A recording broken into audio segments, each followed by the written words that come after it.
This video is for business leaders and product developers interested in biomimicry and design. So this is actually a book review from a book called The Shark's Princess by Jay Harman. Unfortunately, the algorithm didn't really like that language, so I've called this episode Biomimicry Design, which is indeed the focus of this. So what this really is I love to do book reviews, and the reason I do that is because these are books I'm reading anyway. I think it can deliver value to other people, and it points out some of the principles I use on my own because I am and use what I teach, what I consult on, and that is lifelong education and eclectic education, purely for the purpose of keeping your brain agile, but also broadening your knowledge base, because we don't know what we don't know.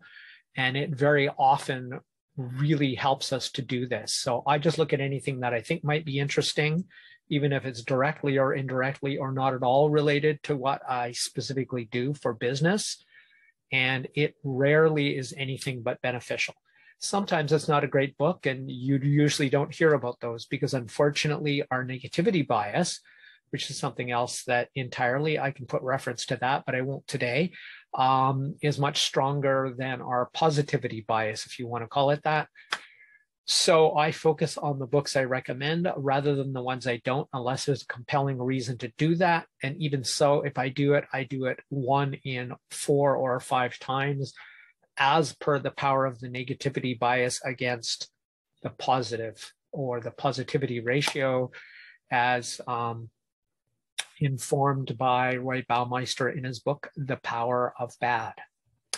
Okay, so if anything in this video is useful to you, I would love to hear from you. Leave me a question, contact me in the comments, or contact me directly would be wonderful. Like, share, and subscribe would be wonderful. Thank you. So first, I'm going to start with the parts that I disagree about. And there's a couple of reasons for this, but mainly it addresses something very important that I talk about quite often, and that is that we all carry biases, especially for those things we know and love. It's not wrong. It's not a judgment. It just happens to be who we are as human beings. And anybody who says they're entirely unbiased is really not being honest with themselves, even if they believe it. And if they believe it, it's a lie told honestly, and we call that confabulation. So again, that's nothing wrong with that. It's just the nature of human beings. We all carry these, and that's why I talk about it so much. So that gets me all the way to the next part. Now, one of the reasons this is so important, and the reason I'm bringing it up in this book review, is research suggests, and I'll put a link to a video there, that the vast majority of executives actually exhibit, I'll put a link to the video that I refer to that, exhibit low self-awareness. And that's the vast majority of executive. I'm not claiming to be immune to that. In fact, I'm suggesting nobody is, but we can all improve it. And that's why I'm talking about this, is because we all need to be aware of that to be better. So now the book. So he talks about, this book is called The Shark's Paintbrush, as I think I already mentioned. It's by Jay Harman. I love this book. It's an excellent book, and I highly recommend it for anybody interested in biomimicry design, and especially with respect to product development, because he focuses at the end of the book in particular on that and what product development looks like in the real world. And having a decade of my own experience in this, I concur with him, even though some people who are biasly selling some products that licensing is everything. Unfortunately, licensing is not an easy way to go. It is a way to go, but it has its share of problems, and is rarely the ideal methodology for the inventor unless they plan to commercialize the product all the way themselves. Talk about that in a second, which is one of the main insights of this book. And one of his biases that he talks about is that nature is in perfect balance. Animals never destroy their own environment. Nature is in equilibrium. And though that's mostly true, It's the reason it's true, or my perspective of the reason it's true, supported by evidence, of course.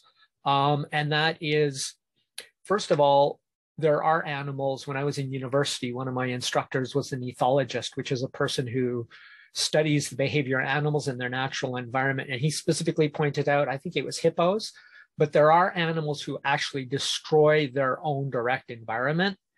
Though that's rare, it does happen. And it gets to the point that nature isn't perfect. Nature just has either a solution, or if that solution is maladaptive, that species or that population simply dies. So that's the reason why biomimicry is so valuable. We have a system of empirically derived results from 3.5 billion years of natural selection. This doesn't require, or in my opinion, at all in any way include intelligent design. It's totally unnecessary for this to happen. That's what the scientific evidence says. The religious part, we can't prove either way, so I don't address it. I myself am definitely an atheist, or more accurately, an optimistic nihilist. So let me think of some other examples. So even Indian populations, I'm Canadian, so native Canadian populations, or most nomadic hunters, people would go, well, they were in such good balance with nature. Yes and no. You have to understand the situation they were in. Their population was low, and they were a transient population, which meant for them, it was practical to hunt an area almost to extinction and then move on. And that was sustainable because the population was low, and they would move on, so that they wouldn't come back to that area until it was huntable again. So that will work. Unfortunately, our species is getting to the point where there is nowhere left to do that kind of thing with. So this is not only a propensity of humanity, it's a propensity of other animals and species too. The reason biomimicry is so amazing is the fact that they've had that nature has had 3.5 billion years to get this right. So most of the designs that exist now are superbly adapted. So this book talks about that, and it talks about the shark's paintbrush. Really what it's talking about is how the surface of sharks is microscopically rough, and in particular, two products that are associated with that. One is anti-fouling agents, or anti-fouling paints, because of their structure that goes on the hull of boats. And another one, which is microturbulence around the boundary layer. That's the layer between two surfaces, between the surface of the hull of the boat, or the skin of the shark, and how there is shark skin structured swimsuits, which were so good that they were outlawed in competition, or at least limited in competition. So this book in general, and I can't believe it's already time, we only have a minute left. Essentially what this book talks about, and what makes it such a brilliant book, is that Jay Harman talks about real life examples. He is an industry insider who has developed many innovative products, which are empirically demonstrated to be superior to the current things out there.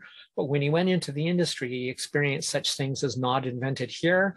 And I'll put a video link there about Not Invented Here, as well as in the description.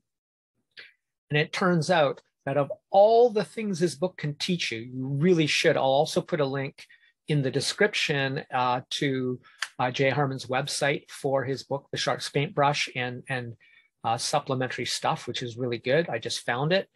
But essentially the lesson is this: if you're going to develop products, biomimicry is amazing because of all the R&D nature has already done on our behalf. So it's a really good place to look for great ideas and great innovations. Why reinvent the fin? But also that what his conclusion was, after looking at all aspects pretty much of product development, that one of the main insights he had was develop a complete product yourself that you can then use to leverage up and grow from a niche market to bring your product forward, because essentially all other paths he tried, and my experience aligns with this, involves people whose own interests are put way ahead of the developers. So this is just tragically short. It's going to go longer than 10 minutes, and I'm trying not to. But the bottom line is I highly recommend you read the book on biomimicry design and product development by Jay Harman, the Shark's Paintbrush.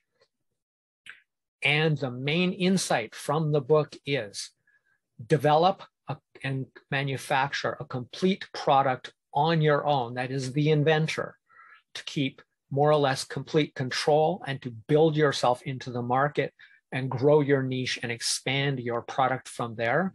Because regardless of the benefits it brings to other companies and licensing or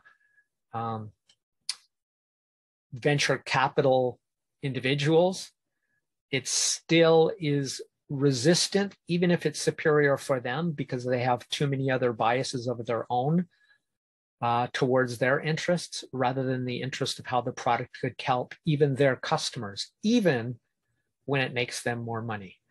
That is way too short and yet way too long. I'm already over time by almost 2 minutes. Apologies, I tried my best. This has been Crush It Club 145 Bio-Mimicry Design, book review of The Shark's Paintbrush by Jay Harman. My name is Tim B. Green. Bye for now.